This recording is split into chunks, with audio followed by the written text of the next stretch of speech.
임시정부 수립 100주년을 맞아 광주 전남에서도 기념행사가 열렸습니다. 광주에 사는 고려인들은 각별한 자부심을 갖고 오늘을 맞았습니다. 나주 열병합발전소 문제가 다시 꼬이고 있습니다. 주민들의 거센 반발 속에 시험 가동마저 어려워지는 분위기입니다.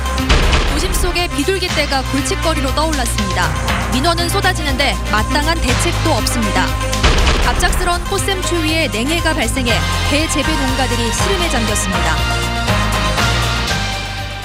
여러분 안녕하십니까? 광주 MBC 뉴스데스크입니다. 중국 상하이에 대한민국 임시정부가 들어서기 한 달 전에 러시아 연해주에서도 비슷한 성격의 조직이 만들어졌습니다. 광주에 사는 고려인들은 선조들의 이 같은 활약에 큰 자부심을 느끼며 오늘 임시정부 수립 100주년을 맞았습니다. 송정근 기자가 보도합니다.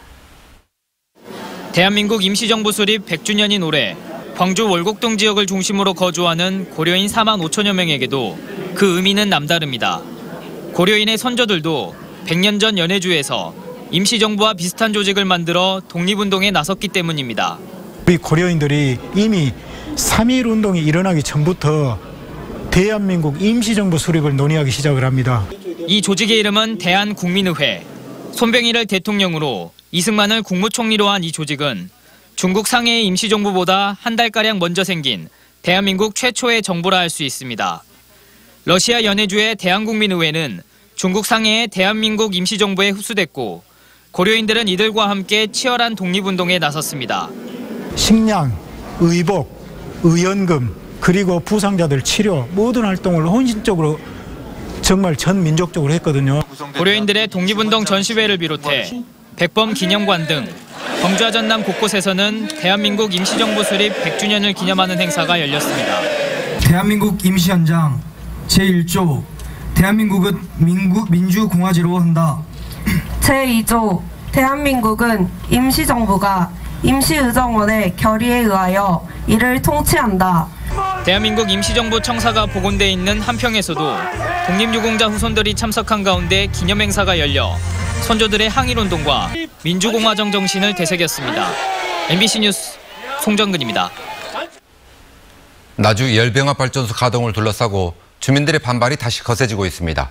시험 가동마저 쉽지 않은 분위기고 자치단체 차원의 해법 모색은 한계에 부딪히는 양상입니다. 이계상 기자가 취재했습니다. 빛가람 혁신도시 주민들이 나주 열병합발전소 앞에 모여들었습니다. 어린 학생들의 등교도 거부한 채 주민 2,500여 명이 집결해서 발전소 시험 가동은 절대 불가하다고 외쳤습니다. 시험 가동 결사 반대한다! 혁신도시의 둥지를 튼 공공기관 구성원들도 시험 가동을 막기 위해 주민들과 함께했습니다. 빛가람 혁신도시의 안전한 타 지역 이전 등을 추진할 것임을 분명히 밝힌다.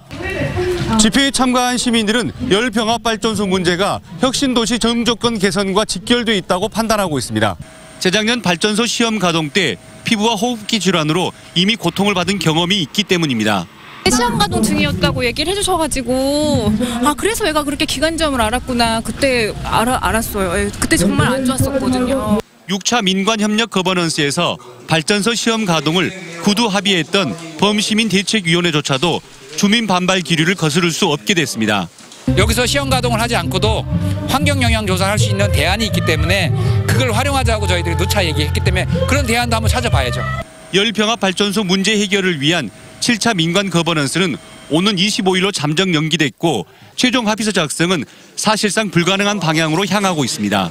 너무 복잡한 사항들이 너무 많이 물려 있어서 가급적 빨리 합리적인 그 방안을 찾아서 해결했으면 좋겠습니다. 열병합발전소 문제가 해결되지 않을 경우 공공기관 가족들의 이주나 혁신도시 시즌2도 제동이 걸릴 가능성이 높습니다. 자치단체 중심의 민관 거버넌스가 한계를 드러내고 있는 만큼 정부가 나서야 한다는 목소리가 커지고 있습니다. MBC 뉴스 이계상입니다. 도심에 사는 비둘기 개체 수가 급격히 늘어나면서 골칫거리로 떠올랐습니다.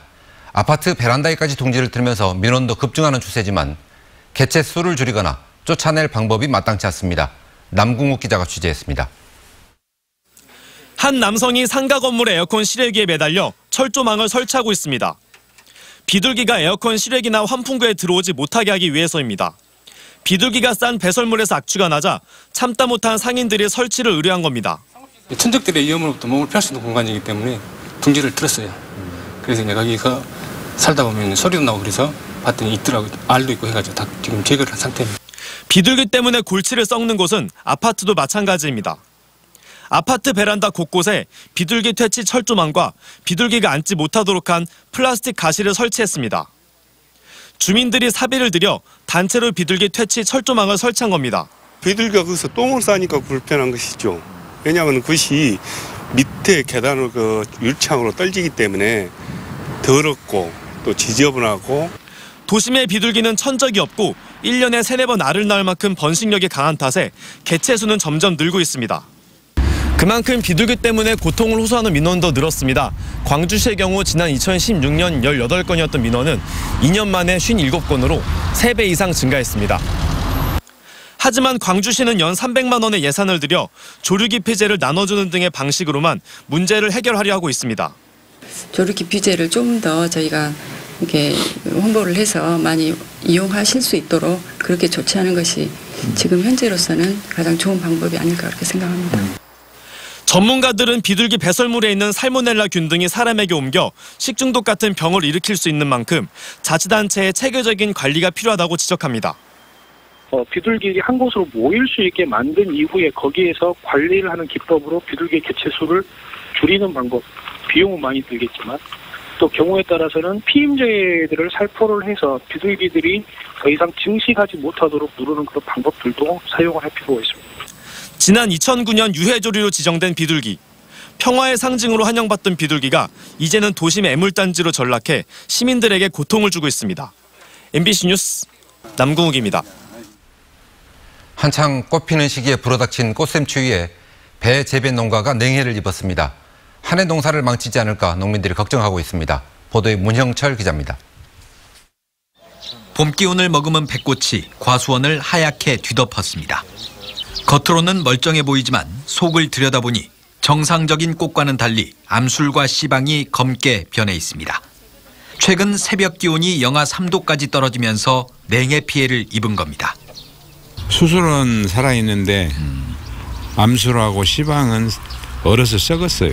이 밭의 경우는 한 90% 정도 버린 거예요. 이렇게 백꽃이 냉해를 입으면 수정이 안 돼 열매를 맺지 못하고 열매가 열려도 익기 전에 떨어져 버립니다. 지금까지 확인된 피해 규모는 전체 배 재배 면적의 3분의 1인 60헥타르. 특히 찬 공기가 오래 머물렀던 저지대 농가들은 농장 전체가 피해를 입어 올해 수확을 아예 포기했습니다. 기후변화 영향이 크다고 볼 수 있습니다. 4월 달에 갑자기 낮은 온도가 오고 또 겨울이 너무 따뜻해서 이번에 겨울이 너무 따뜻해서 꽃이 너무 빨리 핀 그런 영향이 있습니다. 농민들은 인근에 댐이 생긴 이후 찬 공기가 마을로 유입돼 피해가 커지고 있다며 정확한 원인 조사와 대책 마련을 요구하고 있습니다.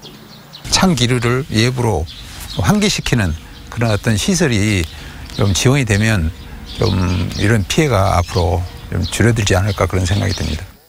갈수록 심각해지는 냉해 피해에 농민들의 시름은 더욱 깊어지고 있습니다. MBC 뉴스 문형철입니다.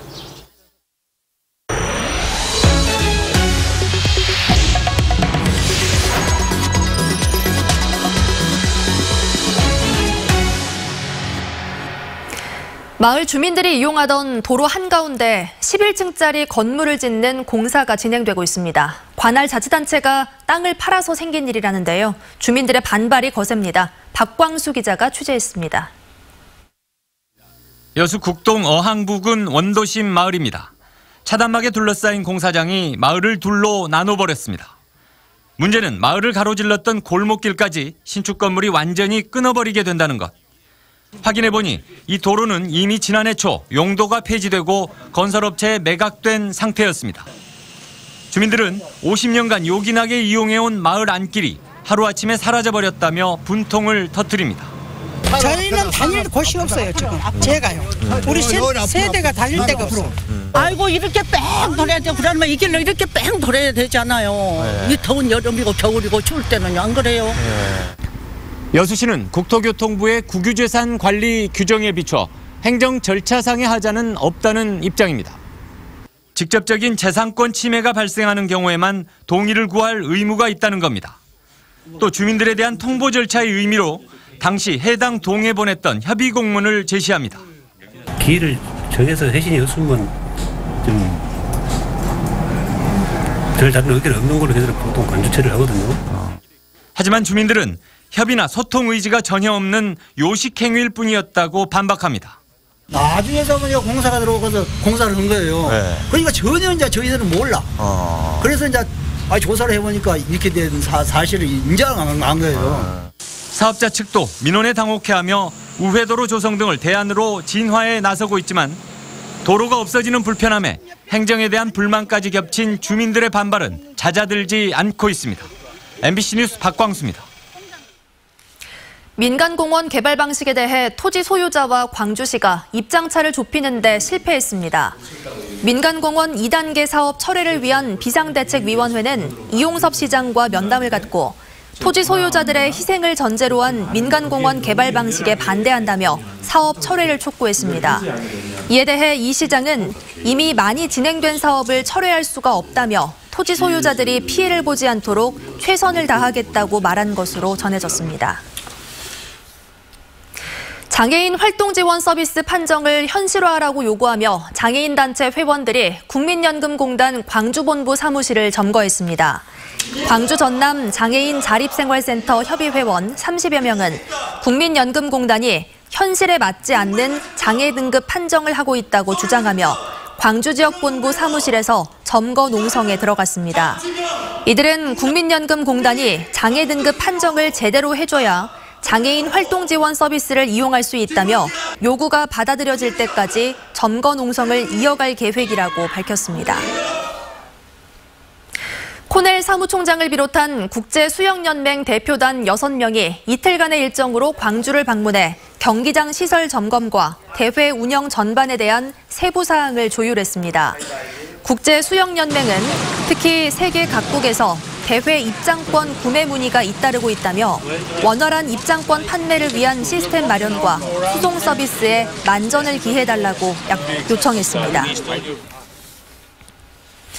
오늘 오전 6시 50분쯤 고흥군 금산면의 한 삼거리에서 덤프트럭과 1톤 트럭이 충돌했습니다. 이 사고로 덤프트럭 운전자와 1톤 트럭 동승자가 크게 다쳐 병원으로 옮겨졌지만 숨졌습니다. 경찰은 덤프트럭이 신호를 받고 좌회전을 하던 1톤 트럭을 들이받은 것으로 보고 정확한 사고 경위를 조사하고 있습니다. 오늘 새벽 4시쯤 영광군 안마도 방파제 인근 바다에서 24톤급 예인선에 타고 있던 선원 64살 탕모 씨가 갑판에서 떨어져 실종됐습니다. 해경은 400톤급 부선에 연결된 예인줄을 탁시가 조절하는 작업 중에 로프가 끊어지면서 아래로 떨어졌다고 보고 있습니다.